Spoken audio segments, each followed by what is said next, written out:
¿Cómo logramos recordar información que necesitamos?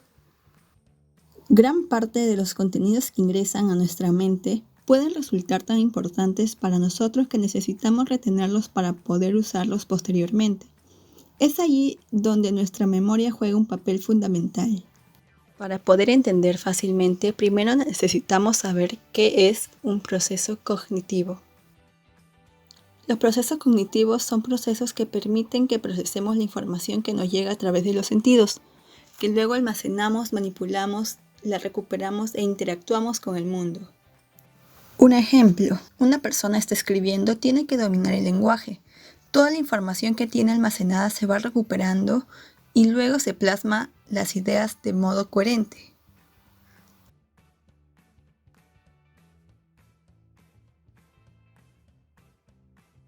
La memoria es un proceso cognitivo y una de las funciones de la corteza cerebral más importantes de nuestro cerebro. Es ocasionada por la conexión sináptica entre neuronas y se define como la capacidad para recordar.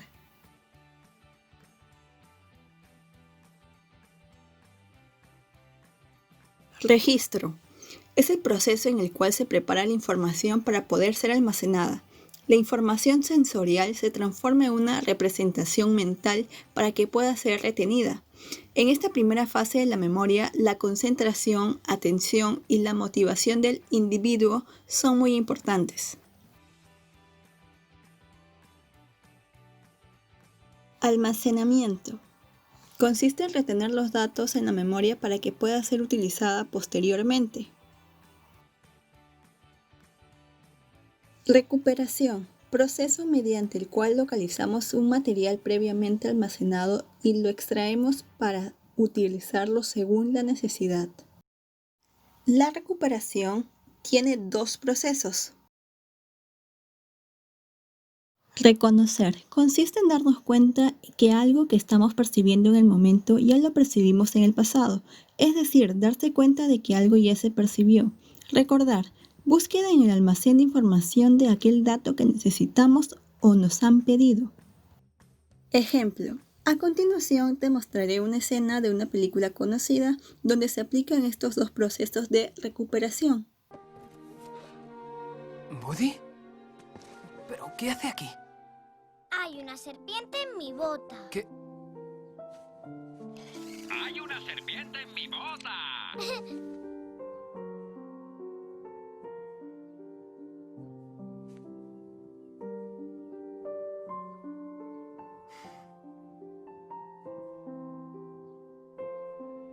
Es Woody. Mi amigo desde hace tanto que ni me acuerdo. Es valiente, como debe ser un vaquero. Es bueno, inteligente. Pero lo que le hace especial es que no defrauda a nadie. Nunca.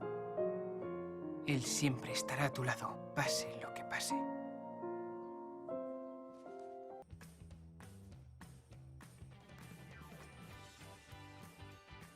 Primero vemos que Andy reconoce a Woody al mirarlo. Luego, cuando comienza a describirlo, está aplicando el proceso de recordar, en este caso su infancia, donde pasó la mayoría de tiempo con su muñeco preferido.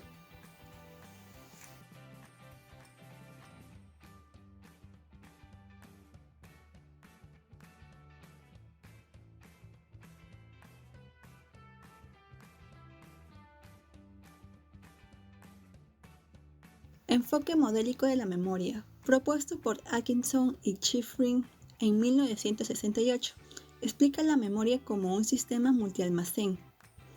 Existen tres tipos de memoria: sensorial a corto plazo y a largo plazo. Este supone que la información externa es procesada primero en paralelo por una serie de registros sensoriales muy breves que transmiten dicha información a un almacén de corto plazo de capacidad limitada. El almacenamiento de corto plazo se encarga de codificar, almacenar y recuperar la información del almacén de largo plazo.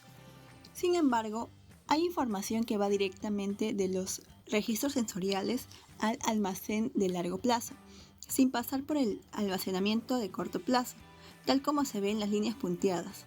Esta información será procesada en la memoria de tipo implícita, no verbal y automática.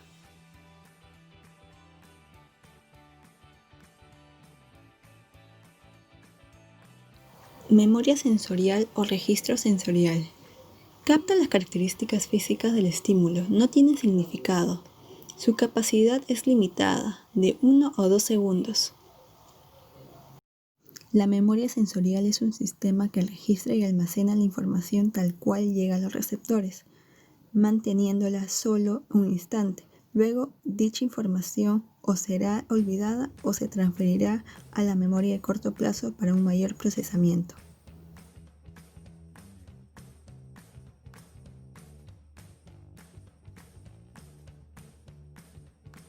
Eoica, de audición, icónica, visión, áptica, tacto, olfativa, olfacción, gustativa, de gusto. Memoria a corto plazo o memoria de trabajo. Es categoría lo significativa, la información ya tiene significado. Su capacidad limitada es de 15 a 30 segundos. La función a corto plazo tiene la función de generar el aprendizaje a través de los códigos verbales, icónicos, sinápticos. Luego, memoriza gracias a la repetición de cada uno de los códigos. Es decir, envía información de la memoria a corto plazo a largo plazo. Memoria a largo plazo o memoria remota es significativa. Su capacidad es ilimitada. Es un elemento clave para realizar nuestras tareas cotidianas sin errores y de forma automática. La memoria a largo plazo almacena la información de manera permanente y de forma ilimitada. Puede retener gran cantidad de información. Tiene dos tipos, explícita e implícita. La memoria explícita consiste en el recuerdo de hechos y experiencias que pueden ser expresadas con palabras. Es consciente, requiere esfuerzo atencional, se puede modificar y su recuperación es forzada. La memoria explícita tiene dos clases. Memoria semántica. Retiene datos y conceptos generales, por ejemplo, el nombre de los países, características de los animales, historia de dónde vivimos. Hace posible que entendamos el entorno en el que nos encontramos. Nos permite reflexionar acerca de nuestras características personales. Memoria episódica. Almacena experiencias autobiográficas de las que se puede señalar el momento y la localización de donde tuvieron lugar. Ejemplo, el primer día del colegio, la finalización de los estudios, el primer día de la universidad, el nacimiento de un hijo o hermano.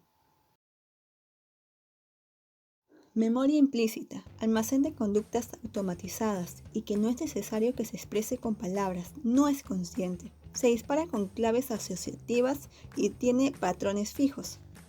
La memoria implícita tiene dos clases. Memoria procedimental. Almacena información relacionada con hábitos y habilidades motoras. Por ejemplo, escribir, montar bicicleta, conducir un coche, tocar un instrumento.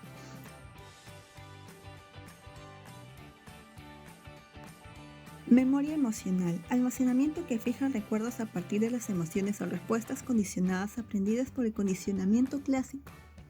Un ejemplo de esto es cuando percibimos el aroma de un perfume y comenzamos a recordar de quién lo usa, cuándo lo usó y entre otras cosas.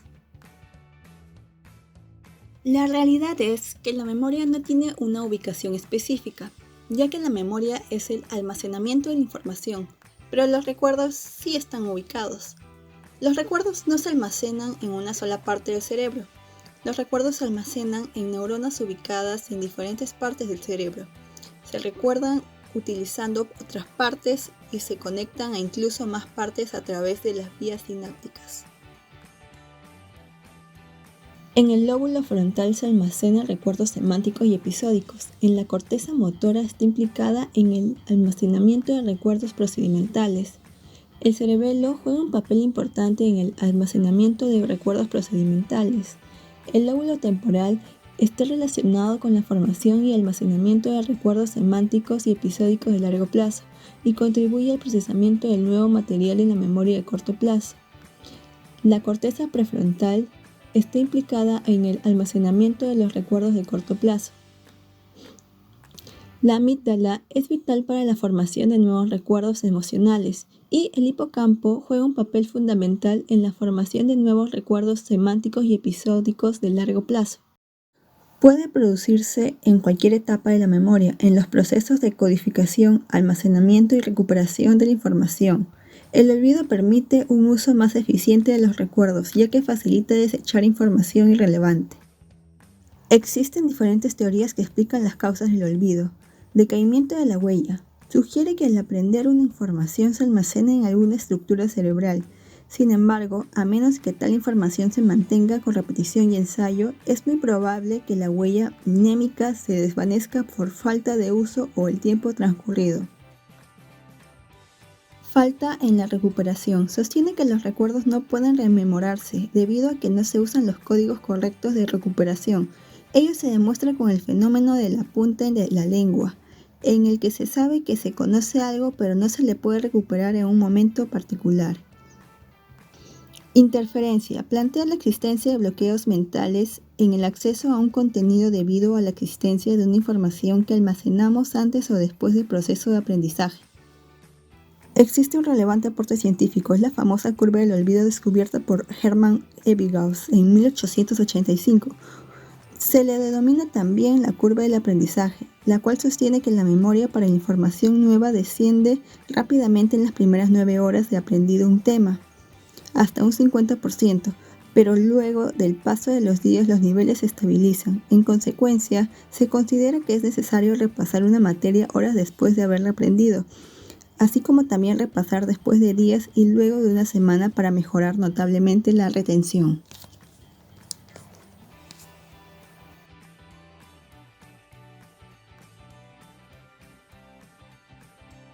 Los trastornos de la memoria son serios usualmente cuando afectan las actividades diarias, o sea, cuando el paciente tiene problemas recordando cómo hacer cosas que ha hecho muchas veces anteriormente. Amnesia. Incapacidad para recordar eventos durante un periodo de tiempo. A menudo se produce por una lesión cerebral, una enfermedad o los efectos secundarios de las drogas o el alcohol. En algunos casos los pacientes pudieron curarse por el tratamiento de terapias, pero en otras simplemente no funcionó. La demencia es un síndrome caracterizado por la presencia de un deterioro de la memoria y de otras áreas de actividad cognitiva. La causa más común de la demencia es la enfermedad de Alzheimer. Otras causas frecuentes son los procesos de origen vascular, demencia debida a sustancias tóxicas y la enfermedad por los cuerpos de Lewy. Cuerpos de Lewy. La demencia con cuerpos de Lewy causa una disminución progresiva en las capacidades mentales. Las personas que padecen demencia con cuerpos de Lewy pueden experimentar alucinaciones visuales, problemas cognitivos, cambios en la lucidez mental y la atención. La enfermedad causa cambios en la personalidad, ansiedad, depresión y pérdida de la memoria a cabo de pocos meses. Muchas personas entran en coma. Debido a que no existe un tratamiento efectivo, el objetivo es aliviar el dolor y los síntomas.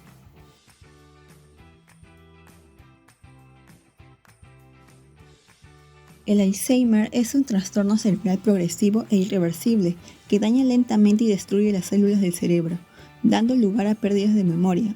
En sus etapas iniciales aparecen simples olvidos como citas y cumpleaños, pero conforme progresa la enfermedad, la pérdida de memoria se profundiza y se olvida hasta las tareas más sencillas, como marcar un número en el teléfono.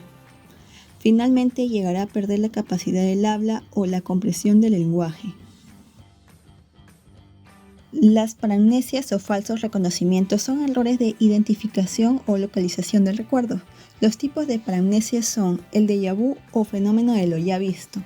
Es la experiencia de sentir que se ha experimentado anteriormente una situación que objetivamente es nueva, creando así un estado de perplejidad.